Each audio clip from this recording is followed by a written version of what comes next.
ಚಾಲಕನ ನಿಯಂತ್ರಣ ತಪ್ಪಿ ಬಸ್ ಪಲ್ಟಿ.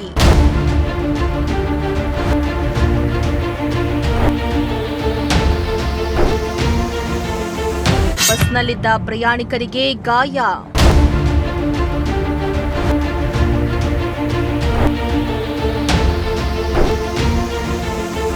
ಚಾಲಕನ ನಿಯಂತ್ರಣ ತಪ್ಪಿ ಖಾಸಗಿ ಬಸ್ ಪಲ್ಟಿಯಾಗಿದ್ದು ಬಸ್ನಲ್ಲಿದ್ದ ಕೆಲವರಿಗೆ ಗಾಯಗಳಾಗಿದ್ದು ಪ್ರಾಣಾಪಾಯದಿಂದ ಪಾರಾಗಿರುವ ಘಟನೆ ಶಿರಾ ತಾಲೂಕಿನ ಕೊಟ್ಟ ರಂಗಾಪುರ ಗೇಟ್ ಬಳಿ ನಡೆದಿದೆ.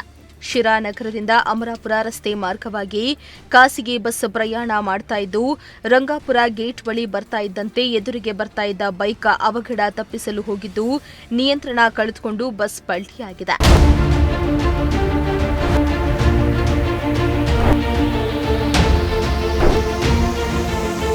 ಇನ್ನು ಖಾಸಗಿ ಬಸ್ನಲ್ಲಿ ಮಹಿಳೆಯರು, ಪುರುಷರು ಹಾಗೂ ವಿದ್ಯಾರ್ಥಿಗಳು ಪ್ರಯಾಣಿಸ್ತಾ ಇದ್ರು. ಅಪಘಾತದಲ್ಲಿ ಹಲವು ಮಂದಿಗೆ ಗಾಯಗಳಾಗಿದೆ. ಕೂಡಲೇ ಸ್ಥಳೀಯರು ಪ್ರಯಾಣಿಕರನ್ನ ರಕ್ಷಣೆ ಮಾಡಿ ಶಿರಾ ಸಾರ್ವಜನಿಕ ಆಸ್ಪತ್ರೆಗೆ ದಾಖಲಿಸಿ ಚಿಕಿತ್ಸೆಯನ್ನ ನೀಡಲಾಗ್ತಾ ಇದೆ. ಸದ್ಯದ ಮಾಹಿತಿ ಪ್ರಕಾರ ಯಾವುದೇ ಪ್ರಾಣಹಾನಿಯಾಗಿರುವ ಸಾಧ್ಯತೆ ಇಲ್ಲ. ಸ್ಥಳಕ್ಕೆ ಪೊಲೀಸರು ಭೇಟಿಯನ್ನ ನೀಡಿ ಪರಿಶೀಲನೆಯನ್ನ ನಡೆಸಿದ್ರು. ಶ್ರೀಮಂತ ಪ್ರಜಾಶಕ್ತಿ ಟಿವಿ, ಶಿರಾ.